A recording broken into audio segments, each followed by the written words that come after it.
আসসালামু আলাইকুম রহমতুল্লাহি তাআলা ওয়া বারাকাতুহু। আমরা যারা কোরআন শরীফ তেলাওয়াত করি, কোরআন শরীফ তেলাওয়াত করার সময় কিছু জায়গায় কিছু শব্দ রয়েছে যে জায়গার মধ্যে সাদ এবং সিন উভয়টা থাকে। তখন আমরা কনফিউজ হয়ে যাই যে এখানে আমরা কি সাদ পড়ব নাকি সিন পড়ব। ইনশাআল্লাহ এই ভিডিওটা দেখার পরে সেই কনফিউজ দূর হয়ে যাবে। বাকারা সূরায় ইয়াবসুতু, এই সোয়াইদের উপরে সিন থাকবে কোরআন শরীফে।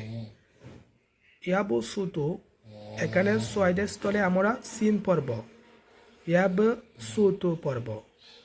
এবং সূরা আরাফের মধ্যে বাসতাতান, এই জায়গার মধ্যে আমরা সোয়াইদের স্থলে সিন পড়ব, বাসতাতান। ইমাম হাফস রহমাতুল্লিল আলাইহি হতে শাতবীর সনদের মাধ্যমে এই অভিমত উল্লেখ করা হয়েছে। দ্বিতীয় নাম্বার যে সূরা তুর, এই সূরার মধ্যে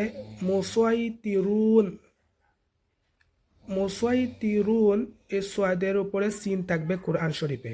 এখানে কি আমরা সোয়াদ পড়ব নাকি সিন পড়ব? সব এইখানের মধ্যে আমরা সোয়াদকে সিনু সোয়াদ উভয়টা পড়তে পারবো, অর্থাৎ সিনও পড়তে পারবো, সোয়াদে পড়তে পারবো, উভয়টা জায়েজ। মোসাই তুইরুন পড়তে পারবো, মোসাই তুইরুন পড়তে পারবো। তৃতীয় নম্বর যে সূরার মধ্যে সোয়াদ এবং সিন থাকবে, গোয়াশিয়া সূরায় বি মোসাইতির শব্দের সোয়াদকে সোয়াদ পড়তে হবে। 30 পারায় সূরা গোয়াশিয়া যে সূরা রয়েছে, এই সূরার মধ্যে একটা শব্দ রয়েছে বিমোসাইতির, এখানের মধ্যে সোয়াদের উপরে সিন থাকবে। এখন কি আমরা সিন পড়বো নাকি সোয়াদ পড়বো? এখানের মধ্যে সোয়াদকে সোয়াদই পড়তে হবে, বিমোসাইতির পড়তে হবে, সিন পড়া যাবে না।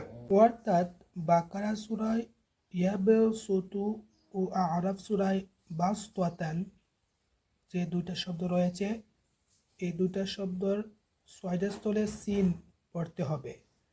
তুর সূরায় মুসাইতিরুন যে শব্দ আছে, এই জায়গায় সোয়াদের স্থলে সিন এবং সোয়াদ উভয়টা পড়া জায়েজ। গোয়াশিয়া সূরায় বি মুসাইতির যে শব্দ রয়েছে, এখানে সোয়াদকে সোয়াদ পড়তে হবে। ইনশাআল্লাহ আশা করি আপনাদের কনফিউজ দূর হয়েছে।